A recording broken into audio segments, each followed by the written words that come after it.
Thank you very much. Good speak. Mr. Speaker. I call Eugenie Sage. Thank you, Mr. Speaker. I am pleased to take a call on the Arts Centre of Christchurch Trust Bill and help it on its way to becoming law. And like other speakers, congratulate the Honourable Nikki Wagner for her work on the bill, and also Scott Simpson for running a very collegial process around the Select Committee's consideration of the bill. And certainly, Mr. Speaker, this bill is an example of how parties can cooperate.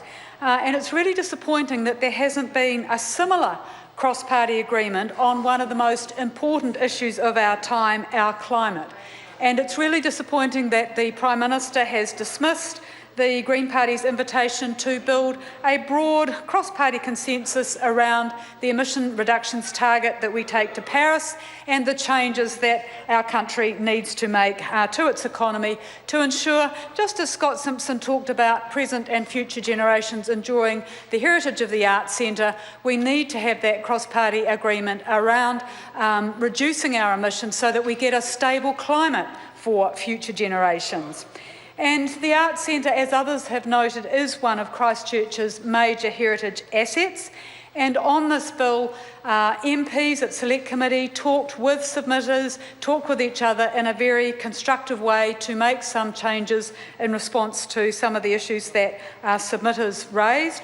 All of the parties have been able to agree on how the objects of the Arts Centre Trust should be translated into the legislation and how the Trust should be governed in future to ensure that it guides the management of this wonderful heritage precinct at the heart of the central city.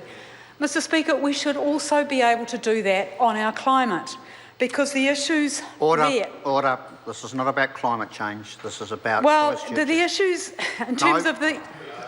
This is a narrow debate, specifically, as mentioned by previous speakers, and I'll ask the member to come back. Eugenie Sage. Thank you, Mr. Speaker.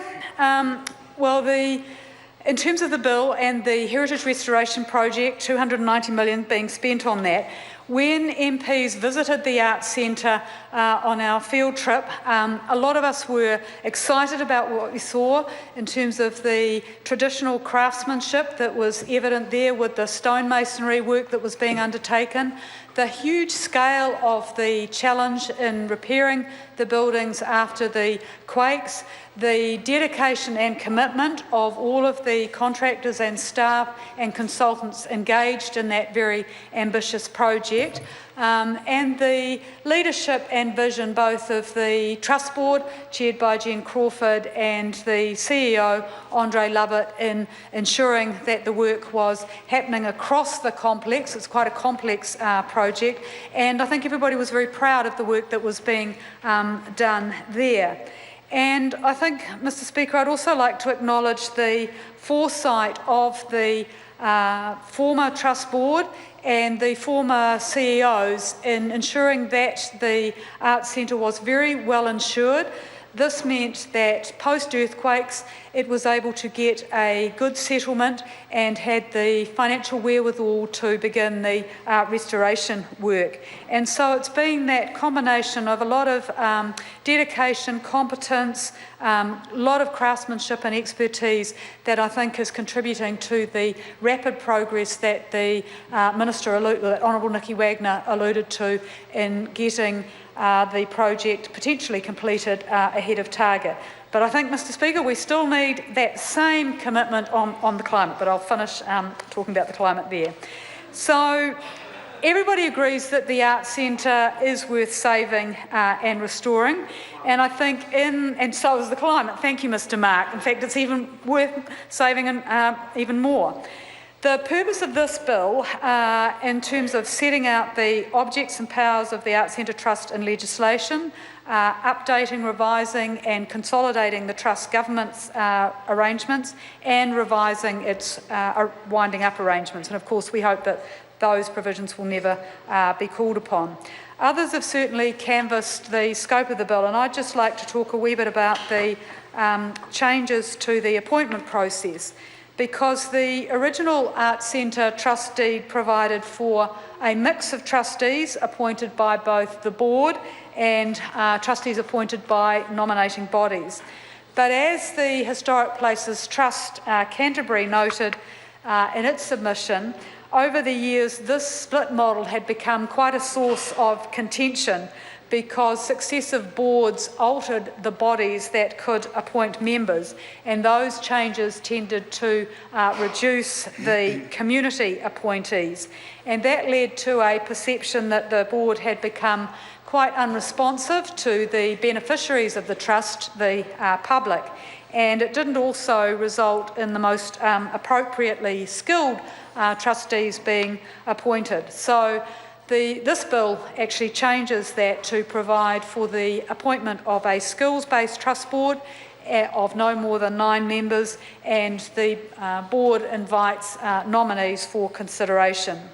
And it was reassuring, Mr Speaker, that organisations such as Historic Places Canterbury said that the appointment process strikes a good balance between both the desires of interested groups to put forward potential trustees and the needs of the board to obtain trustees with a range of skills. And the fact that the bill also provides for trustees to serve for a term of no more than 6 years instead of the previous 9 years means that the board will be regularly refreshed.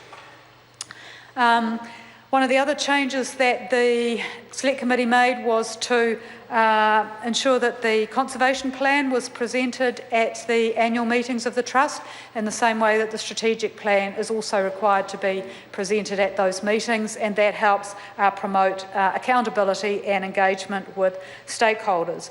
But just in this final reading, I'd like to repeat a call that I made earlier for the church property trustees who are responsible for the Christchurch Cathedral to visit the Arts Centre to see what can be achieved in terms of restoration.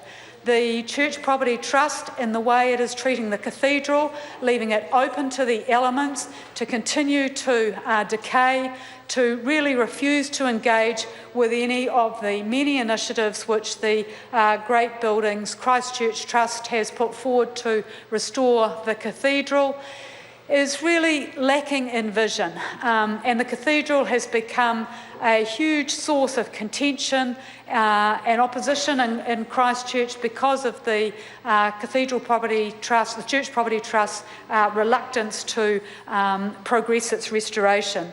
The Arts Centre in contrast shows what can be achieved with a commitment to restoration and with dedication and energy.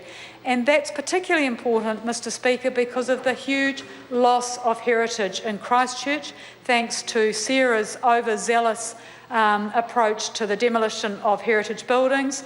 We've seen 235 significant listed heritage buildings demolished, and if anyone has visited Shop 7 in Cathedral Junction, where those interested in heritage have got a role of honour in terms of the 235 buildings that have gone, and showing us what we have lost, which is why the Arts Centre is so important, because of the what it represents in terms of Christchurch's Mountfort buildings, the heritage of his architectural legacy, her Seeger's legacy, all of the basalt stone, the limestone, Oamaru stone, the woodwork in those buildings, which represents huge craftsmanship, and the ability to restore those. That could also happen at the cathedral, but it's not. And Mr Speaker, I commend this bill, and the Green Party is very pleased to support it.